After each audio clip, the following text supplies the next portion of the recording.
everybody, showtime! Okay, people, it's showtime! All right, everybody, it's showtime. All right, everybody, it's showtime! Now take your position. It's showtime. Hey, heads up, everybody! It's showtime! Oh, it's time! All right, ladies, buckle up. It's showtime. Here we go, showtime. Okay, fellas. Showtime.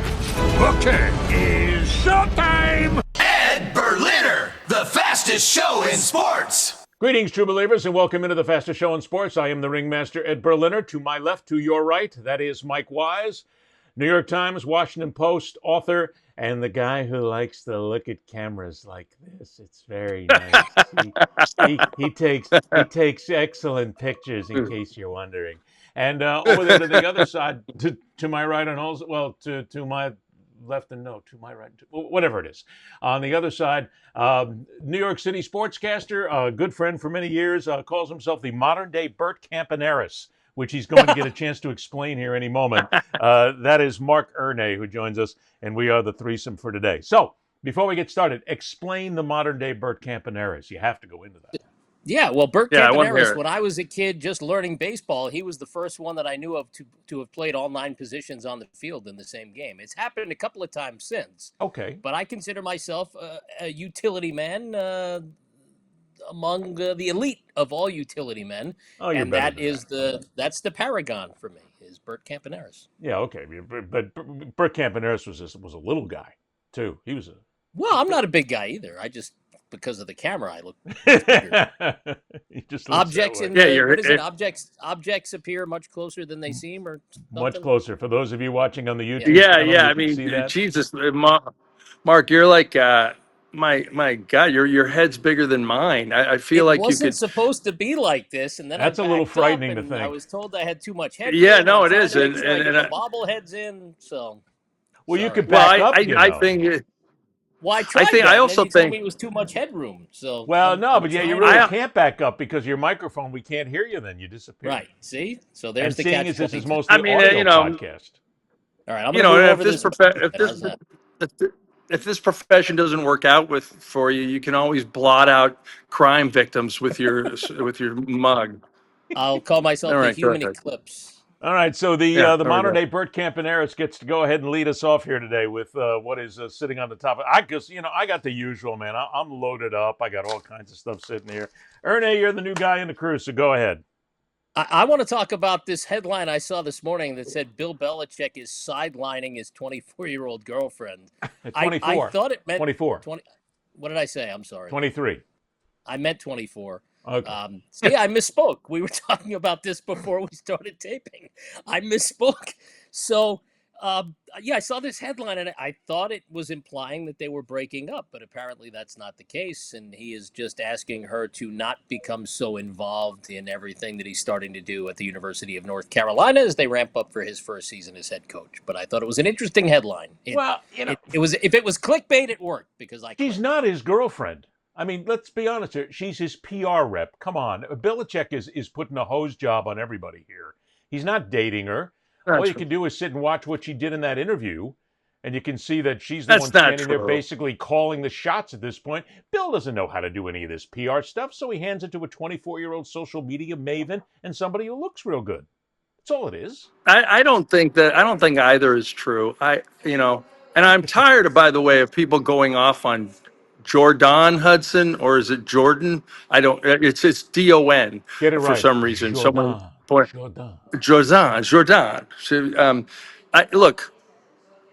she's got the right name to go to North Carolina. Okay, so that's one thing. And the other thing is, Hudson? Has anybody ever thought that they were going to turn really old? Well, Ed, you are, but that's okay. But I meant, people that are really going to be old at some point. Doesn't everybody want an assisted living nurse like that, that's that involved and cares about you? And she's basically planning his long-term elderly care. She's not his girlfriend. She's not his PR person. She's an assisted living nurse. By the way, just before we go on, I want to remind you that as you always take shots at my age, who's got the most hair? But we can always just go past that. I don't know about you, but I would love to have that kind of a nurse late in life. I mean, certainly to lean over and go, "Hello, Ed, would you like your pablum now?" Can you imagine? But it's the typical like money. It's I know it's the oldest story in time, but if you've got a lot of money, like, can you imagine? I mean, Bill Belichick, if he wasn't a football coach, he looks like a refrigerator repairman from Poughkeepsie, and and all of a sudden he shows up at the Elks Lodge with a 24-year-old, And he doesn't and the pick his guys feet in the in lodge. Poughkeepsie. Yeah, exactly. And the guys in the lodge are just going, "Oh my God, how'd you do that? How'd you do that?" And he's basically like, I won this many Super Bowls.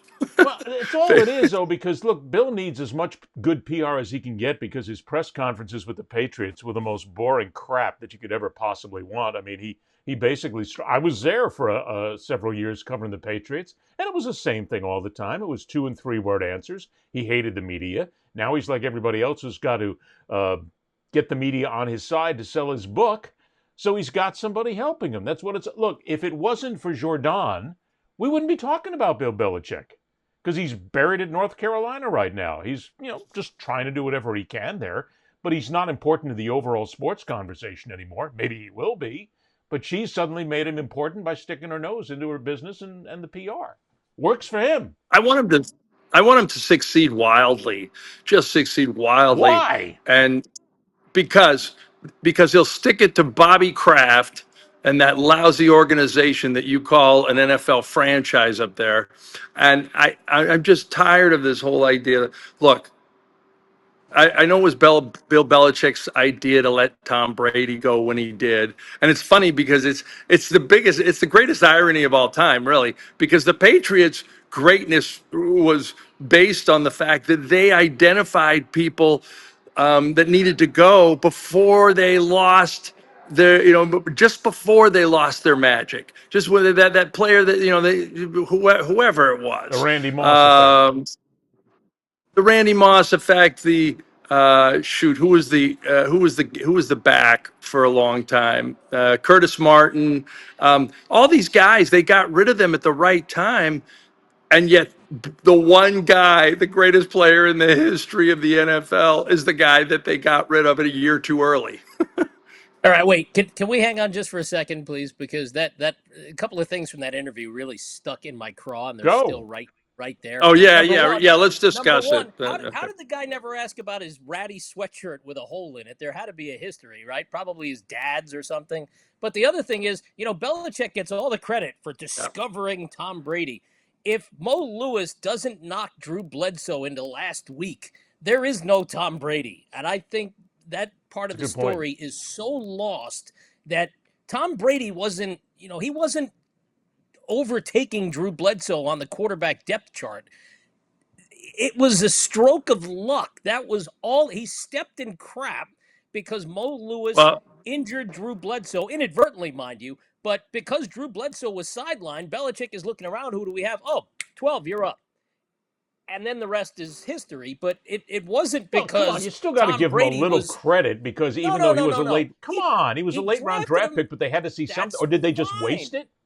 That's fine, but what was he going to do if Drew Bledsoe didn't get hurt? He'd still be holding the clipboard somewhere. I get that, but he still had to make the pick. Yeah, not only that. I mean, I'm not trying to look. I don't really care. I'm not trying to defend Belichick.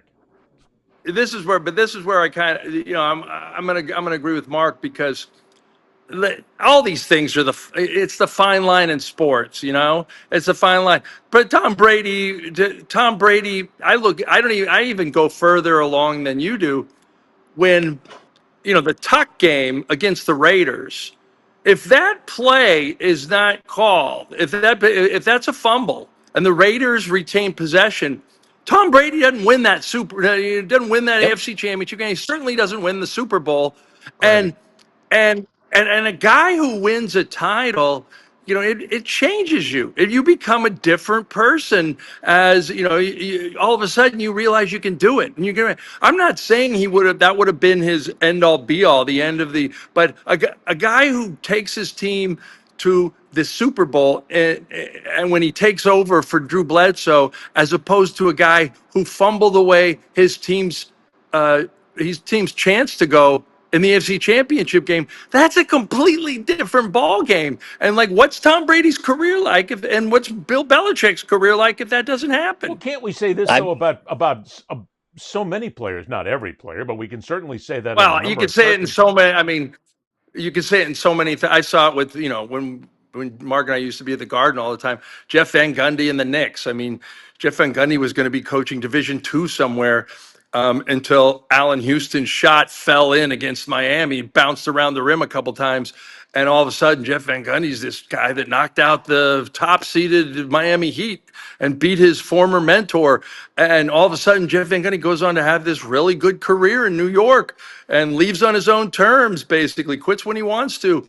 And he becomes this analyst, and he's all of a sudden like this really thought of guy. He was this close to being a Division II assistant somewhere if that I say shot the same doesn't go thing. down. I say the same thing about the 96 Yankees. If Richie Garcia makes the right call on Derek Jeter's fly ball to Tony Tarasco and he's out like he should have been, there's no Yankee dynasty. We don't, the butterfly effect is a beautiful thing. As far as I'm concerned, that's an out. And the whole arc of Derek Jeter's career and Joe Torre's career and the Yankees, there's no A-Rod because there's no Aaron Boone. I mean, there's a whole And then we thing don't. that happened after And we that don't get that bad whole call. we don't get that whole insufferable guy that took the ball away, Jeffrey. Jeff Myers. Jeffrey Whatever. Mayer. Yeah, Jeffrey May. Jeffrey I Mayer, mean, yeah. I mean the story. There was a story on him later in Deadspin after he'd had a career and everything. And he was teaching kids. It was like it ruined any thought of like the kid, from Little League that took the ball away from Tony Terrell. Like it just made you hate the kid. Yeah, but at least Mayer didn't have to put up with Steve Bartman did, for crying out loud. Steve Bartman was almost shot a few times. I Oh, mean, jeez. with what went on from Well, the because Chicago because Cubs. Steve Bartman hurt the home team. Yes. Jeffrey Mayer helped That's the true. home team. Yes. Big difference. That's true. Mine goes back in this whole butterfly effect thing that you bring up. Mine goes back to Dan Marino, because I covered the Dolphins in those years. I was the radio guy down here for a lot of years. Marino falls in the first round due to a couple of rumors about what came out of Pittsburgh and about some extracurricular activities.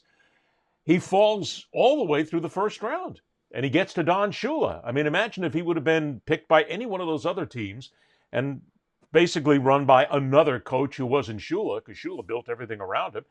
There wouldn't have been a Marino. Then again, certainly not all the records and one shot at the Super Bowl, which still comes up as though, which I can never understand. Before we move on, did you ever hear the Shula story, Ed, about the time that Don Johnson came to visit him from Miami Vice?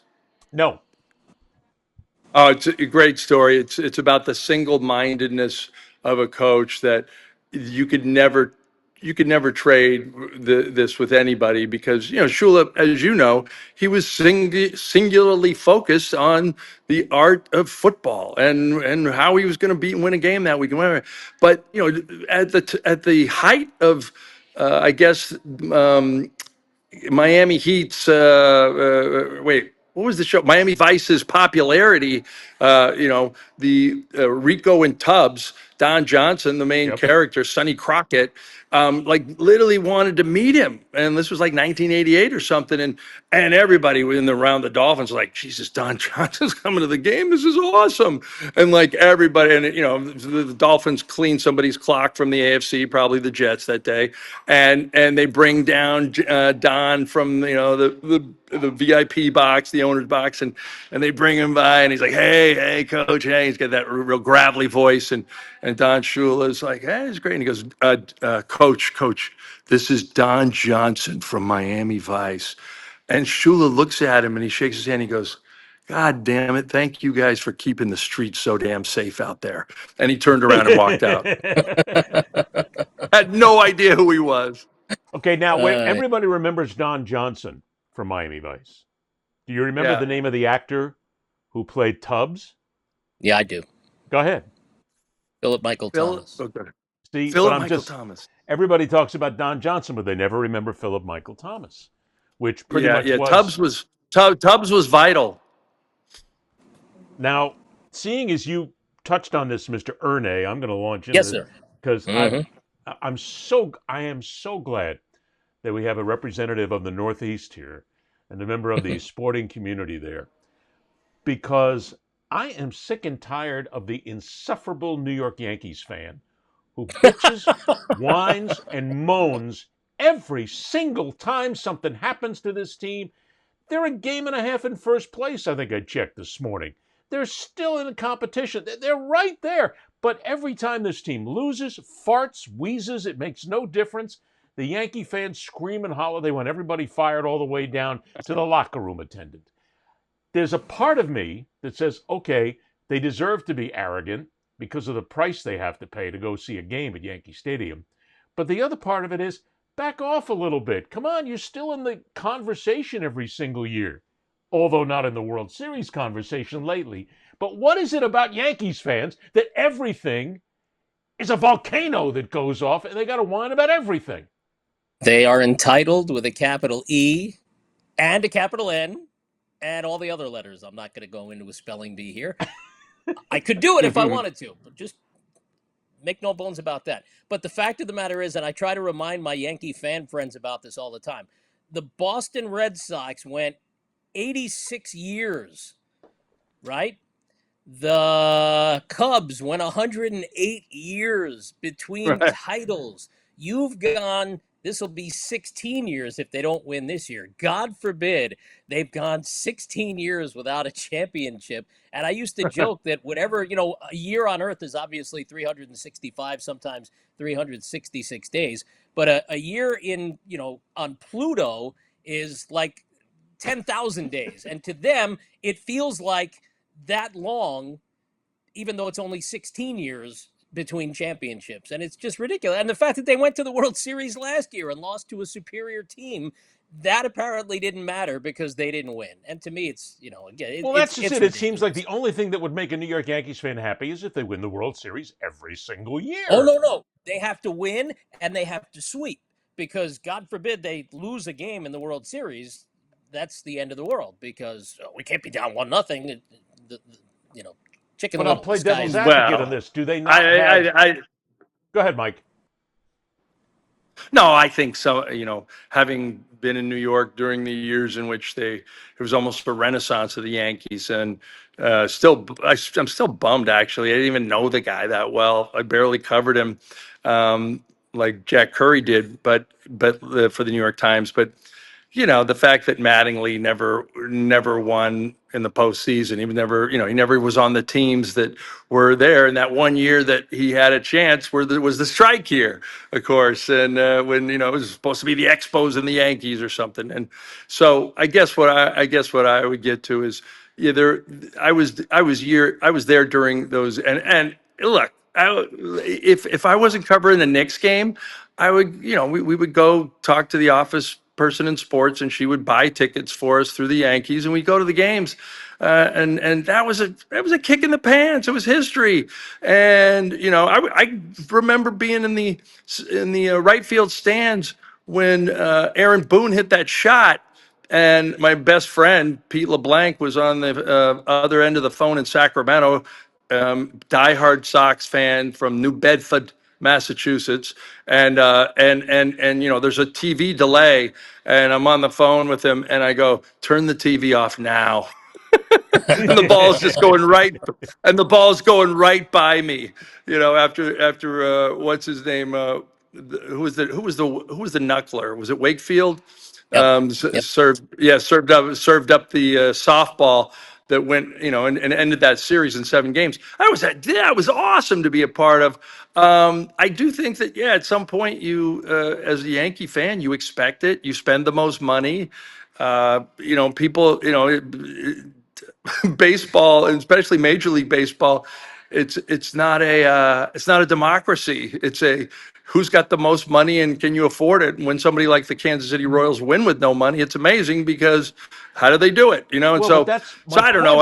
I'm okay. I'm okay. If Yankee fans pay that much and they're used to that kind of success, oh well, so what? I mean, you're right. The city of San Diego has never, even experienced a sports championship in their existence, a major league sports championship. So I don't know. I'm of the opinion that the point of it is, though, and you're on it in many ways. Is it not fair to say that New York Yankee fans deserve to be entitled and angry and pissed and screaming because they have Right. so much money. They're still the number one market in the country. There's no franchise that is wealthier than they are. And for this franchise to continue to screw up, it seems, for 16 years to Yankees fans, to your point, Mark, and not be able to win that World Series, maybe they got a point. I mean, maybe the Yankees are just that bad. And they but they're not that bitch. bad because they're in it every year. They haven't had a losing season. Right, they're in it every year. Good point. Over 25 years. So the fact, and you mentioned this at the outset, they're in the conversation every year. They're in the postseason every year. Almost every year. Any other franchise would cut off small toes and fingers to have that run of success. You can't win every year, and you should appreciate, and a lot of fans around here especially, either they weren't around or they choose to not remember when the Mets owned this town in the 80s, when they weren't winning every year, but they were coming in second after the Cubs or the Cardinals, and they eventually broke through and had the dominant year at 86. But you know what? From 1986 until they made another World Series in 2000, that's 14 years, and then it took another 15 years after that for them to make one, and now this year will be 10 years since that team went. So you have to appreciate what you have. And the fact that you have a team that's in contention every year, I argue all the time, you should appreciate that. If your team happens to make a run and luck falls its way and you go to the World Series and you win the World Series, that's great. Now, if Aaron Judge makes that catch against the Dodgers in I knew that was going to walk into the conversation sooner or later. That didn't decide, that decided the game no more than Bill Buckner misplaying Mookie Wilson's grounder in 1986. That was a tie game. Okay, this did not decide the outcome of the game. It didn't help the Yankees' cause. It may have given the Dodgers a little boost that they needed, but it didn't decide the outcome of the World Series. This was not, Bobby Thompson in Game 3 of the 51 playoff. It wasn't like that. It wasn't Mazeroski hitting a game-winning home run in Game 7 of 1960. That wasn't this. So Ed, you can't, really, Aaron Judge is not being vilified for losing the World Series. And in fact, Aaron Judge, last I checked, is hitting around 440 right now. He's putting up numbers that nobody's ever seen. Ed, really quick. Go ahead, Mike. Who served up the home run to Bobby Thompson? Come on, you got to know that. That was before I was born, man. I was not even a. But that's like know. baseball. Long before I was born. Yeah, come on, Mark knows. It's part of the call. It's part of Russ Hodges' call. Yeah, Branca throws. It was Ralph Branca. Yeah, Ralph Branca throws. Bobby That's Valentine's right. father-in-law, by the way. That's right. That's because can I? Bobby Valentine married Ralph Branca's daughter. That's right. Okay, so I'm going to throw in this really quick regarding your original point because we probably drifted from there a while. And I think a lot of drifting on having show. We do.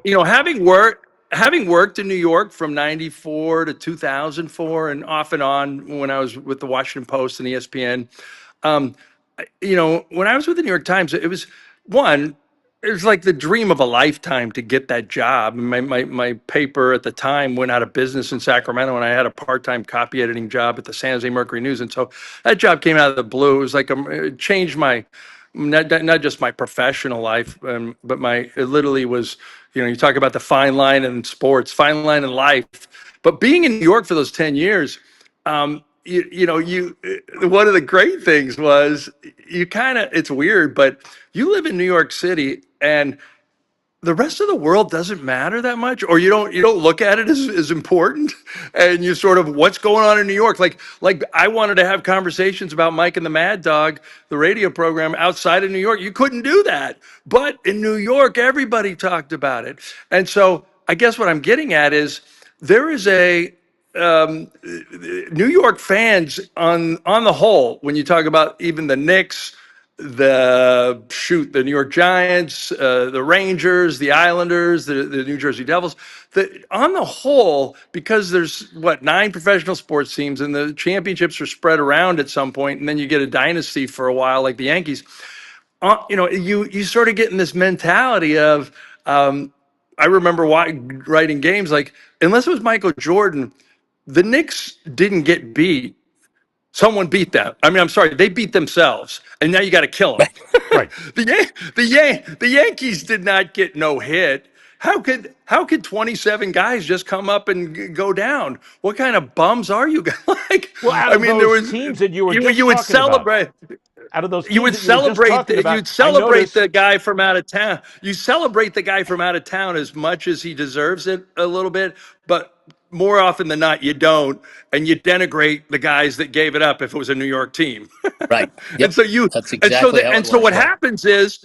happens is the franchises also feed off this. They're obsessed. Most of them, Dolan was anyway, but obsessed with the media, and the media is still very important in New York. But, like you always see the administration, White House saying, "Oh, there was no comment from Hegseth or whatever." That never happens in New York. Usually, most people always talk, and because they know if they don't, they're going to get skewered. Whoops, excuse me. And so I think what happens is and so there's an expectation, and it comes from the fans, it comes from the media, and all of a sudden you spend more money. And I think that's one of the beauties of New York. Like, just like going to a great restaurant. Like, there's a French restaurant in New York that probably is as good as anything in Paris. And you know what? And the chef there is like, yeah, stick it. I got more money to work at this freaking Le Cirque place than I did at Ballesteros or whatever in Paris. And screw you, and I'm gonna make you the best freaking whatever cordon bleu you ever had. So I think that part of New York, I loved it. Like, it was you wanted to be the best, no matter what profession you were in. I will say this much, that when it comes to going to New York, every single time, and it's been that way maybe the last dozen times I've been to New York, if I'm there, I have to go to Carmine's on the Upper West Side for the chicken scarpiello. Mm-hmm. Everything just stops and ends right there. When I'm in Boston, I got to go to the North End. I got to go to Modern Pastry instead of Mike's, because that's where all the tourists go. But if you haven't been to Carmine's, you haven't been to New York. Mike's Pastries where the tourists go? Yes. Mike's I'm an Pastry, idiot. it's always, because I lived in Boston for 4 years and I got indoctrinated into all that. The tourists all go to Mike's because that's the one that gets a lot of the attention. The locals go right across the street, diagonally across the street, to Modern Pastry, because Modern This is a good scene. is You're not getting a this little tip on better, other is podcasts. better on cannoli. And they're a little more family oriented. But now you're Good. So, but Good. I was listening to you rattle off the New York teams. You never said the Jets. Well, he did say 9. He covered the 9. Well, I got that, but he never mentioned the Jets, major pro league football sports, team. the big ones. To me, I got to consider which fan base has a right to be more pissed off, angry, depressed, and on Xanax. And I think it has to go between the Jets and the Mets fans. Oh no! And no, honestly, I can't pick it between the two of them, because I think they both got a bitch about the way things are being run. No, and it I has can to be see the why Jets. these are the people that are heavily going to get therapy.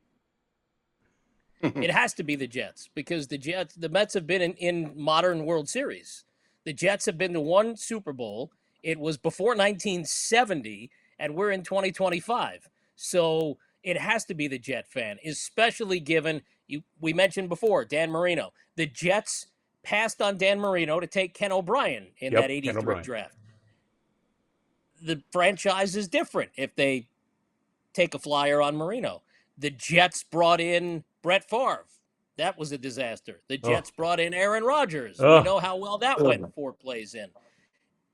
The Jets are snake bit. The Jets have been to a couple of AFC championship games. They went under Rex Ryan. They had a chance under Bill Parcells. It hasn't worked out. The coaching has been a revolving door. Hopefully they've got the right guy now, and a guy that I thought back in November would be on their radar. And in fact, somebody had put up something about how Aaron Glenn, blah, blah, blah. And I remember replying, I think it was Josina Anderson too. I replied, you mean next head coach of the New York Jets, Aaron Glenn.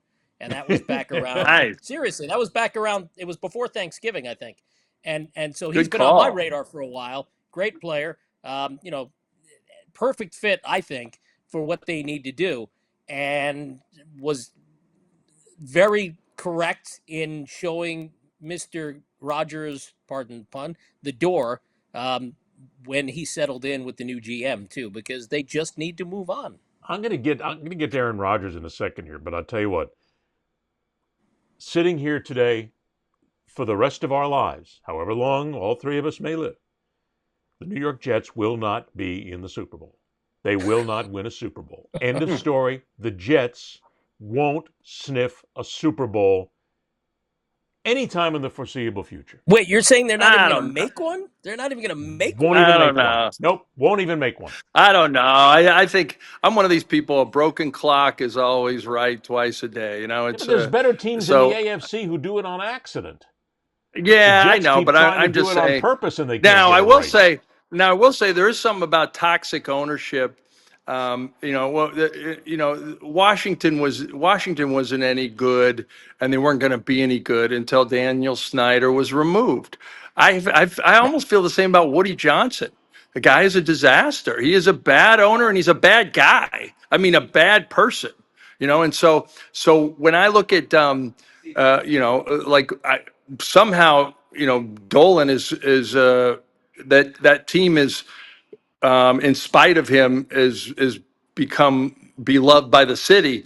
But I think like anybody who, I mean, shoot, if I was an owner of a team, I would look at two things throughout history, whether it's Walsh, Montana, Shanahan, Elway, Belichick, Brady. Like if you get the owner, the coach, and the quarterback right, you're probably you build around that. But when you can't get those two things right, and three things in some cases, you're not going Well, anywhere. they And won't get so it right because Woody Johnson is one of the worst owners in professional sports.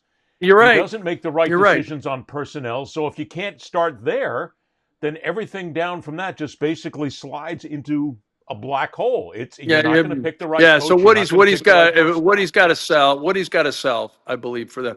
And Aaron Rodgers, I can't even waste my breath on that guy. I mean, it's not that a lot of people like him. Whether you actually believe that vaccines are pretty good and they save kids' lives, which most people should. I'll be political for a moment. Most Or smart you people. just you're or you actually have Joe Rogan as your medical doctor, and he's prescribing things for you. Not a doctor. He just plays one on TV. Throw all that stuff away. I'm amazed. Here's one of the talk about the trajectories in sports. I'm amazed that Aaron Rodgers essentially became Brett Favre squared.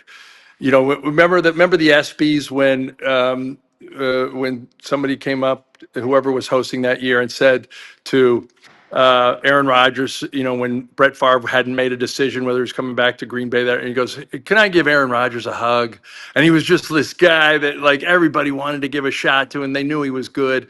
And I was in the locker. It was me, Peter King, and Michael Silver, who worked for Sports Illustrated at the time and knew Aaron Rodgers because he went to Cal, Berkeley. They both went to Cal, and Peter King, of course, the longtime analyst. And I was just hanging out because I'd filed my story. It was us three and Aaron Rodgers, the last person to leave the locker room in Dallas after he won the Super Bowl. And I didn't know him enough. I was just kind of pondering around to see what he was doing, and I was getting a scene. And I told him, "Congratulations! I know you waited for long, but." And I thought that guy had at least a couple more Super Bowls in him. And then he just turned out to be, a diva like Brett. asshole. He was like, it's amazing. An asshole. And not only that, it's just like the people are all worried about where's he going to go or the Steelers going to, like at this point, getting Aaron Rodgers isn't even a free agent acquisition. It's like going on an archaeological dig. It's like the freaking guy's carbon dated. It's done. It's over.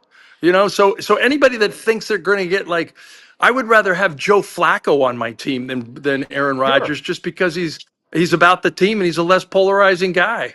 Well, that's where it comes in today with the Pittsburgh Steelers and all the discussion about the Steelers going after Rodgers. Every time I hear this story, I go, why?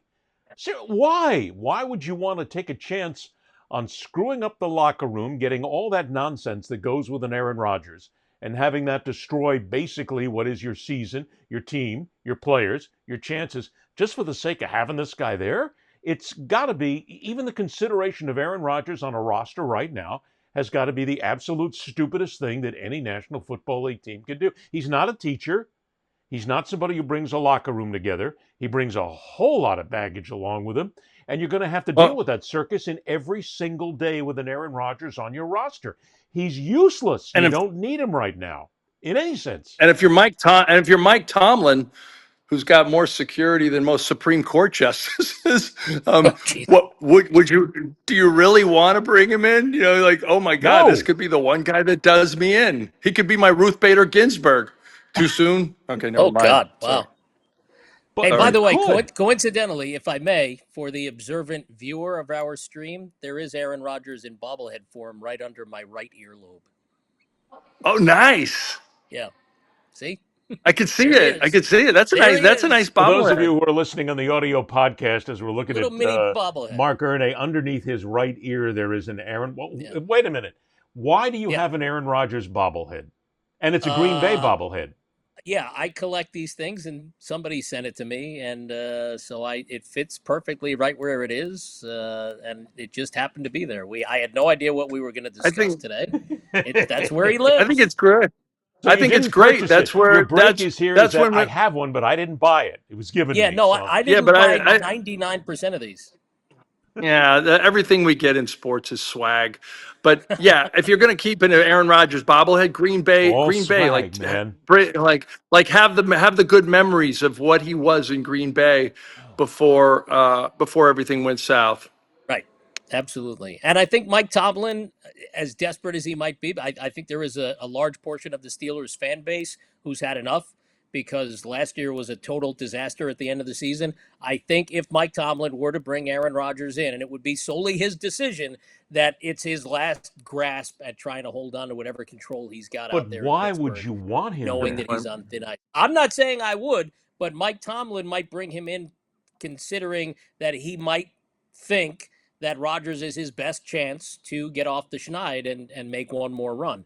I Okay, don't but agree I'm with it. still going to But ask. if Tomlin What thinks is that that's the way based to on? go, well, I'm just saying, who else does he have? And who does he Well, he have could have that had he might Shadir. consider better? He could have had Shadur Sanders. Oh, never There it mind. is. Well, We put There that it to is. could bed. I have knew had it. Never I mind. knew we couldn't get I was past waiting this. for that. I knew we couldn't get past the whole hour of this show without mentioning that goddamn issue again and put that. You had to do it, didn't you, Wise? I was waiting You for had that. to hit I mean, the my Pandora's God. I box mean, again. look, I don't wish the guy any harm, but oh my God, No, but Ed, it's over. you treat Shadir Sanders like he's the Central Park Five or something. Come on, Oh, stop it already. stop! That's a ridiculous analogy. Right? That's insulting. No, come on. That's And that's they one. were innocent, by All the right. way. Let's remember that. that Yeah, brings that's us what I all up meant. again. They were innocent. They were innocent. But I just go back to the point. If you're Mike Tomlin, pick a Shedeur Sanders. Pick anybody else. Try anything else. But the circus you're Yeah. going to deal with Aaron Rodgers just being in your locker room and the attention he's going to bring, you don't need it. You don't want it. And as a Well, matter he's of fact, I obviously bet you if you considered went that into because locker he rooms hasn't and you brought asked him a in. lot of players, I'll bet you there's a lot of players who would say quietly, anonymously, we don't want him. Right. And the fact that he hasn't brought him in yet is telling because he's been out there dangling on the Wait. hook for a while now. I'm sorry. This is my ignorance is going to show here, as it does often in this program. Who's going to quarterback this together? Who do they have on the depth chart right now? I have no I idea. don't know. Like Bubby Brister? What is going on with them? There is no Bubby Brister. Alright. There is no Terry Hanratty. There is no Joe Gilliam? Joe Gilliam. Who was the other one who was around? Cordell Stewart is not a Cordell Stewart, I don't know. Tommy That's actually- Maddox. That's Tommy actually Maddox. All right. a great. I have no idea who's on that depth chart. I don't even Yeah, know like, if Mike yeah, Tomlin knows who's on the depth chart. Yeah, no, I don't think so either. I'll bet he knows. We don't have to, but he should. Oh, He may be a oh, Ed, were you gonna go off on the Ravens for getting rid of Tucker? Well, Tucker now, hang or on. not? I wanted to bring that up as a serious subject here because, and I know that you Okay. had gotten back to me on an email on that. Justin Tucker, the place kicker of the Baltimore Ravens, has been released by the team. There are numerous misconduct allegations against him from massage therapists, and the team says, thank you. They called it a football decision. That's bullshit, and we all know that right away, because it is part and parcel that he has these allegations and they have decided that they want to move on and they don't want it bothering the team. They don't want all the negative publicity. But I always come back to this, guys. You're innocent until proven guilty in this country.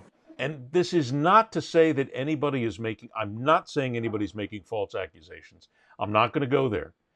But it's just, if you're innocent until proven guilty, in sports, we've seen this thousands of times where allegations will come up and a team will immediately discharge a player and get rid of them without having to wait for the actual adjudication of guilt or innocence.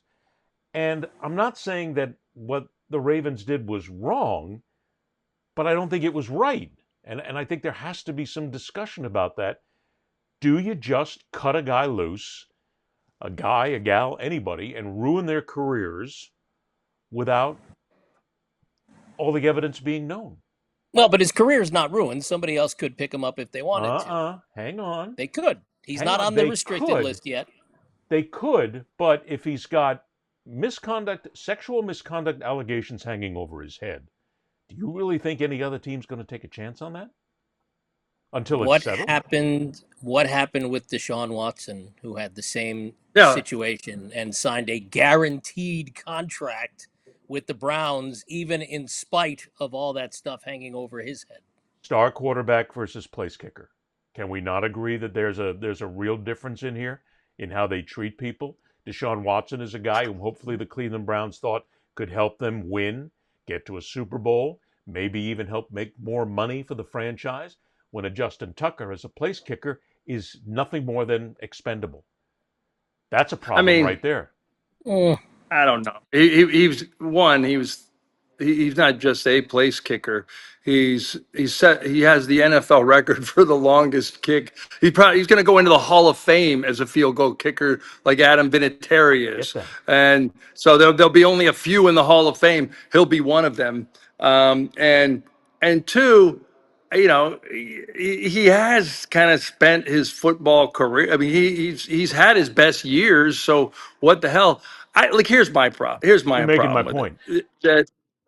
Well, no, I'm making that part of the point. But the secondary issue is, one, the Ravens have nothing. The Ravens have nothing to stand on because, they kept Ray Rice until the video came out, and everybody wanted to play the Ray Lewis incident as well.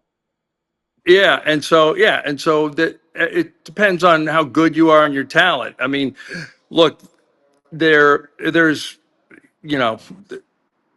here's my thing too. It's not like two massage therapists got together and decided to hang this. These are multiple accusations from multiple businesses around the area and different places. Like, I don't know how, like, like at some point, you go from, is Cliff Huxtable, this rapey guy that gives women roofies and like, wait a minute, now there's 25 people. Like, at some point, it's like Harvey Weinstein. Like, I'm not going to say that, if I say that Justin Tucker is guilty and he needs to go to jail today. Which we don't know. He could sue your podcast. Well, we don't make any money, so that's fine. He's not going to do that. But what is going to happen, though, if you're going to go after what is basically an empty pot, you can go right ahead. But we're not saying that he's guilty. But what I'm getting at is, like, one, how many guys, because we live in the manosphere now, have like made fun, like, hey, she's a massage therapist. What does she want? Like there's no respect for the profession. Having someone who's had deep tissue massage for a long time and never have been with attractive women that worked on me, but had never thought, okay, you know what, I'm going to ask her not of out. their own free will. Yeah, exactly. Right. So my thing is. Right, exactly. But my thing is, if that many people have thrown allegations against you, I believe women. I believe women in this case, and I say like, why would you even take the PR hit? You're a business, and you've already your fans will accept anybody. They don't care. You can murder, you could be Right. part of a double homicide You can and murder still. anybody in Times Square and you can still get elected. Yes. Exactly. So we do live in a different world now. There's a lot of people that have positions in the government now that had allegedly done wrong by the fairer gender, and they're suddenly confirmed by the Senate. Like how Pete Hegseth is even working, in the government right now is blowing me away based That's on the fair. accusations. So I guess what I'm getting at is like what like if Justin Tucker, if you think he's a creepoid and you think he actually did these things to these women, then like why wouldn't you get rid of him? You're a But private thinking business. is You don't not have any evidence. rules. You don't have any rules like you're not Target, or they're not bound by those regulations. Yeah, you can sue if you're the NFL Players Association, but is the NFL Players Association really going to get behind But another again, guy thinking is who's not evidence. accused of assaulting multiple massage therapists? The investigation hasn't even really been held yet. They're at the beginning of it right now. And what I'm saying is, yes, we have to take what the therapists say, whoever they are, the alleged victims, we have to take what they say as fact because it's coming into an investigation. It's not up to us to question it because we don't know the truth. They know the truth of what went on, but we can still look at it and say, okay, we have allegations here. This goes back to my original point. If there's allegations, should you not wait until there is at least more proof before you take the possibility of whether it's male, female, boy, girl, makes no difference, football, sports, business, professional, whatever, before you bounce somebody?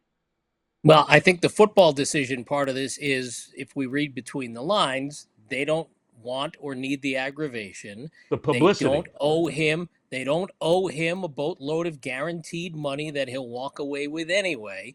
And Yeah. clearly they are of the mind that there is something to all of the smoke, that there is fire there somewhere, and they're not going to wait around to find out how much fire and how much woods have burned when they can make a move right now, clear themselves of the whole thing, and bring in the next place kicker. Which is also fair to So say that's a because we great. don't know what the Baltimore Ravens know. The Ravens could be privy to But certain wait a information minute. that's been given to them, and they're Right. basing their decision on that. So we can't say that they're wrong because we don't know the background. Yeah, but wait a minute. Mark brings up a great point. The Baltimore Ravens have decided internally that he's not worth the risk. All these franchises, in addition to NFL security, which, these guys hire people from Homeland Security and they hire the top homicide detectives on some of the biggest police forces in the country to work for them.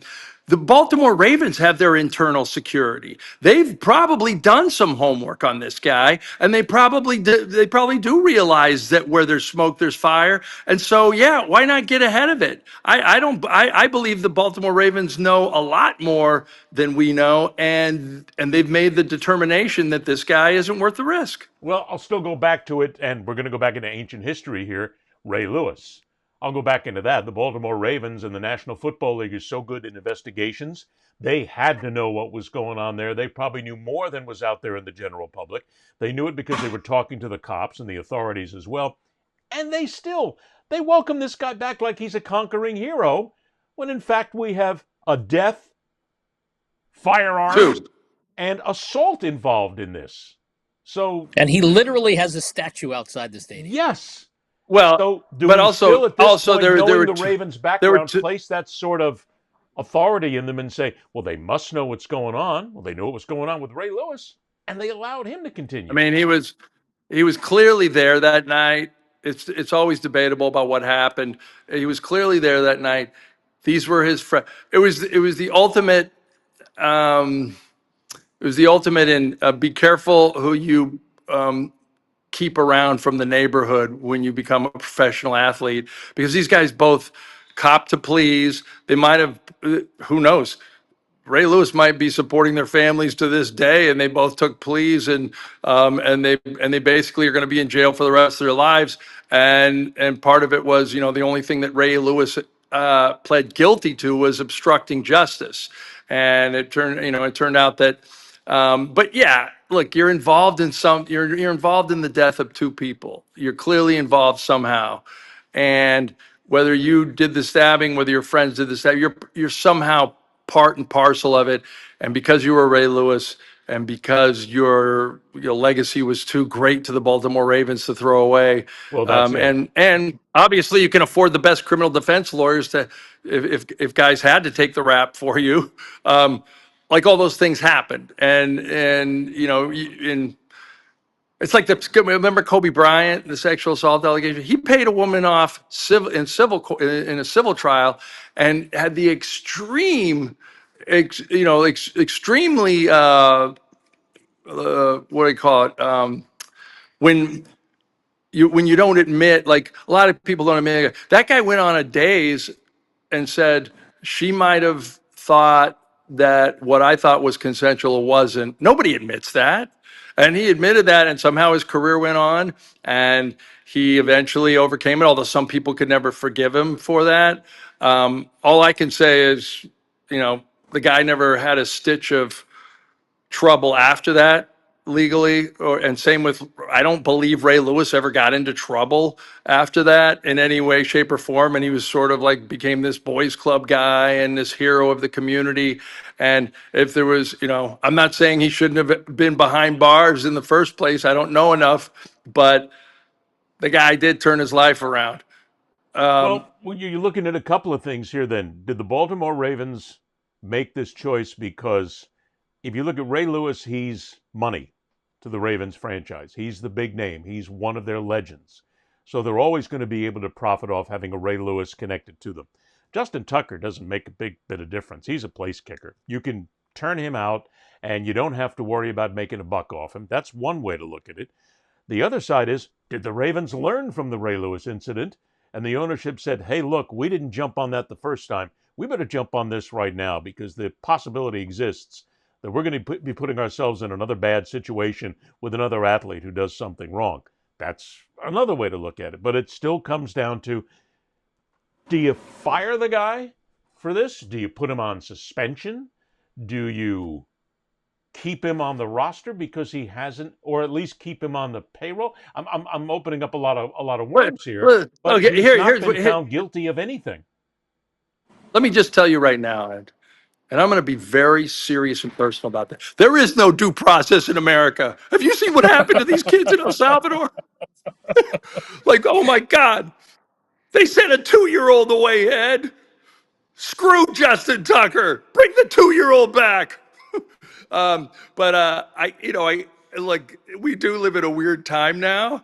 And maybe that's part of it too. Maybe some of that stuff rubs off on these teams like, hey, we don't even want to have a sniff of this guy. But the Baltimore Ravens are, I don't have any sympathy for them either way. I mean, if Justin Tucker goes on to kick for somebody and beats them on a last second 50-yarder, great. I don't care. But this is a team that, was fine with Ray Rice until the video came out. This is a team, right, like it's almost as if Mark knows this more than anybody, especially in New York, like perception equals reality so much. And you really, you don't have any obligation to that guy contractually at this point. And if you're not going to, it's not going to hurt your cap. And he's literally had a bad season, which by his standards, he's had a couple bad seasons now. I don't see, what's the big deal? Like, yeah. And who knows if they would have kept him if this didn't happen, if there weren't these allegations. He was on his way down. He was on his way down. Kicker. He's a place kicker. Get rid of him. We'll bring another one in. But he's a place kicker that had a real good press conference joke. You remember that one, Mark? It was kind of a dad's joke. Well, he basically walked into the press room one day and he goes, you guys smell up dog? Do you guys smell up dog? And someone goes, what's up dog? What's up with you, man? Hey. It was really stupid.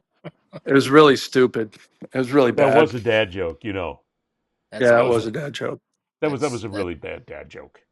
Yeah, it was. The other side of this whole Justin Tucker conversation is, and this will go on forever, is the idiot athlete in this country who is entitled, who does stupid stuff, who knows full well that they're being watched, that they're under a microscope for everything they do, everywhere they go, and they can be recognized by everybody thanks to social media, and doing stupid shit.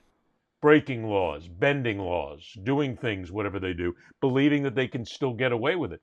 Some of them can, some of them can't. I mean, look, we've seen the NBA where they've dealt with players who've had guns in their hands before on social media, and they're still playing. It's okay. They can get away with it in many cases. So why should they even be bothered? The ones who bring guns to the locker room saw their careers evaporate eventually. But it still comes down to the idiot athlete who doesn't think about these things. And if you're Justin Tucker, and if he is guilty of these things, which again, we don't know, why would you even take a chance on something as stupid as this? But we ask ourselves that question about every athlete every time an athlete gets in trouble. Anywhere. Anywhere at all. So, couple minutes we got left then. NBA, I know that Mike wants to go ahead and take a gratuitous shot at me for my prediction that I did with Kevin Winter last week, where I said absolutely no way in hell, positively, without question, the New York Knicks cannot, will not beat the Boston Celtics in the NBA playoffs. I put it up there on social media. It's out there. And what does Wise do? He greets me this morning right on Facebook where he says, too soon? Yeah, Mike, it's too soon. It's one game. It's one game. You know, Ed, you haven't been right since. I'm never right. I suck at this. You haven't been right since you took the Titanic over the iceberg, and that was not a good pick. Oh my God! That was, wow. But so here's the thing: it was one game, but if the Knicks got a shot to win this series, they had to get that game, and they did. And now I'm like looking forward to a series. I still think the Celtics probably win in 7, and 6 or 7. But who knows? I mean, now it's a series, and shoot, man, the Knicks. I mean, the Knicks fought tooth and nail. By the way, there were 2 unbelievable NBA games last night. I watched the whole Nuggets. Thunder game, which like the Nuggets never led. I mean, the Nuggets didn't lead until like 2-0 or something, and then they were down 13 with 3 minutes left, and all of a sudden they steal one. And Chet Holmgren misses a couple of free. I mean, the Knicks and the Nuggets game were incredible yesterday, and I think another conversation is, and Mark would probably speak to this better than anybody, is, like if Jalen Brunson keeps going, where is he in the pantheon of great New York athletes? I mean, this guy, like, it's still amazing to me, having covered the Knicks for all those years during the 90s, having seen John Stark's kid and Patrick Ewing's kid and Greg Anthony's kid, who's in the NBA, play on opposite baskets, and thinking that of all the kids' sons that was going to be the next franchise player for the New York Knicks, it was Rick Brunson's kid, the knucklehead on the 99 team. Like, it's crazy to me. And yet I find him probably the most compelling player to watch right now in the NBA. I love watching him. He has already ascended to very close. If he's not on the Mount Rushmore of Knicks all-time players, he's right there. Really? He's tapping on somebody's shoulder. Yeah. I mean, you've got Willis Reed, Patrick Ewing, Bradley, DeBusschere, Monroe. Those guys are all there. Frazier, obviously. So he's right there. He's tapping on somebody's shoulder, and it might be DeBusschere. But he's right there, and obviously if he can somehow lift them to heights they haven't seen in over 50 years, then he undoubtedly would knock one of those guys right off of the Mount Rushmore. But, yeah, the fact that it's he him wins. And a kid that I've been following since he played for Jay Wright at Villanova gives me, I've known Jay for 30 years.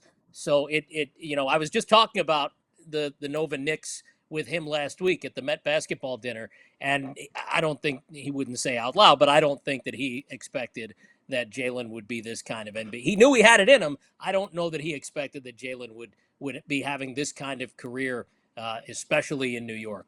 I don't know that anybody saw that coming, and the fact that they were able to steal one last night against a team they hadn't beaten in the regular season, I think it was 0-11, 0-10 or 0-11 against the top three teams in the league. So they didn't beat the Celtics, they didn't beat the Cavaliers, and they didn't beat the Thunder. I think it was 0-10 for the season. The fact that they got one on the team that knocked them out last year obviously will help going into game 2. I don't know how sustainable it is. I'm not sure that the Celtics will play. Not that they played poorly, but as poorly as they did last night. I'm not sure they're going to blow another 20-point lead. I think we could bank on that. Not going to happen. And we'll see what happens. But obviously, that's why they play the games, right? You can't lock it in that, Celtics beat them last year and went undefeated. What? I used the cliche. I'm not went for the use cliche. You didn't even lead up to it. You went right to the big cliche. I'm very I tried to sneak it in there with it. I tried to sneak it in. Hey, Ed, just take it easy. Ed, it's one podcast. Much it was that I believed in my pick, by the way, Mike. Last night, I was not watching the Celtics and the Knicks. I was watching the Panthers and the Maple Leafs. Oh, that was a good game, too. That was a good game, too. Boy, the Leafs won 5-4. And Sam Reinhart is a bit of a thug because he's always gotten away with the with the elbows and the shots. And he sticks an elbow in Anthony Stolar's head while the kid's down last night. You could just see it even on the overhead. It was a little... it was kind of like a little, I'm not really doing this. No, but here's an elbow to the head. Go ahead. Ed, moment of silence for career? for Kevin. God. Well, my career's Please too. no. But moment of silence for Kevin Winter and his bet where he have the land. The Avalanche were one of 4 teams that had to win it all, and 2 of them had already won it all, and he needed the Celtics and the Avalanche to win, and the Avalanche went down in the most incredible fashion. I mean, and then that game, and then the Blues and the Jets. I mean, playoff hockey, as much as the NBA is my wheelhouse, and it's where I made my bones as a sports writer. My gosh, sudden death playoff hockey. I mean, there is nothing like it. Hockey is the only sport that you can look at and you can see a 3-goal deficit late in the game, and you're still looking at yourself going, "That's okay, we got this. Don't worry about it. It's fine. We got plenty of time." And if you're looking at a 20-point deficit in the NBA, you're not always doing that. Although, again, I'm not the greatest NBA guy in the world. Maybe I'm wrong, because everything's a 3-pointer anyway.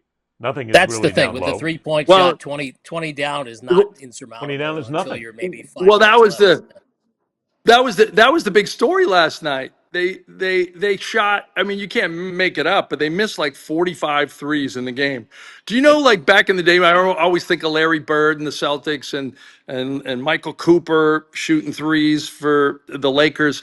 Back then, those teams averaged like 5.6 threes a game, and they missed 43. The Celtics, during that evaporation of a 20-point lead, they missed they took 19 of 23s in the third quarter. They only took 1 field goal inside the arc in the third quarter. You can't make that up. See, now you're talking about another conversation. We're out of time, unfortunately, that I'd love to do. Yeah. And that comes down to what we've discussed a little bit on the show before, is that it's the reason I don't watch the NBA. Everything's a 3. Everything's bang, bang, you're bang.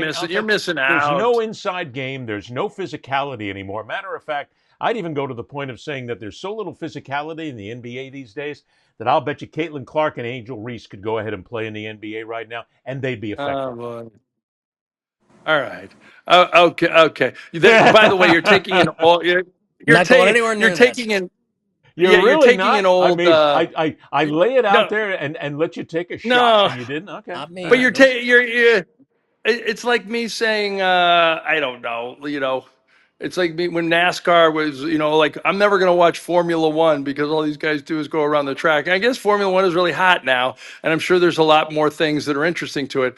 I mean, the NBA, that's the story of this postseason, is they're beating the shit out of each other again. Like, there's a lot of teams. There's been some fights. There's been some shoving. There's been some there's a lot of teams that are more physical. Yeah, the three-pointer is a disease, and too many teams think they're all Steph Curry. But the bottom line is, the NBA, I don't know. I've seen some pretty compelling games this postseason, and, and I'm a pretty big critic. So I don't buy your argument on the NBA. Well, I'll say this much: I think is there a lot of problems? Yeah.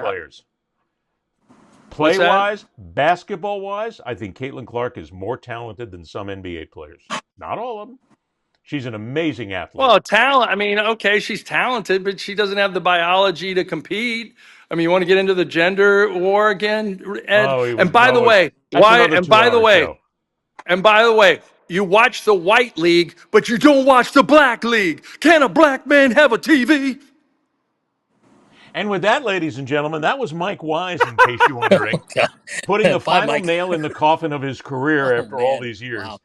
Wow. Mark's once again, Mark's like, God dang, man, why did he have to go there? I don't even want to be a part of this. Maybe it's a good thing I don't have a full-time job right now.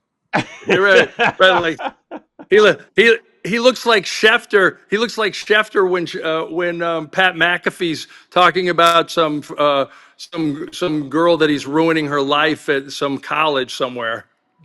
Schefter probably like, what am I had one doing of the here? greatest deer in the headlights looks ever when he was sitting on that. Yeah. Because I'm not a big fan of Adams. I know him from years past. He's okay. He's all right. I mean, I don't have a problem with him. But, I mean, the look on his face when that was brought up, you could just tell he's going, what the are you serious? You're going to bring this up and you got me on here? And you're going to make me part of this? So, anyway, reminder again, the Fastest Show in Sports is on all the major podcast platforms. Email fastestshowinsports@gmail.com. And also on YouTube at the Fastest Show in Sports, so you can watch, you can listen. If you've been watching us on YouTube, you can check out all of our social media. It's still sitting there. I'm on all of them. Mike is on Instagram, X, and Facebook. Mark is on Instagram, X, and Facebook. So you can get a hold of them there, and you can please tell Mark, you got to be careful when you sit next to Mike Wise because you never know what the hell's coming, and your whole career could be gone.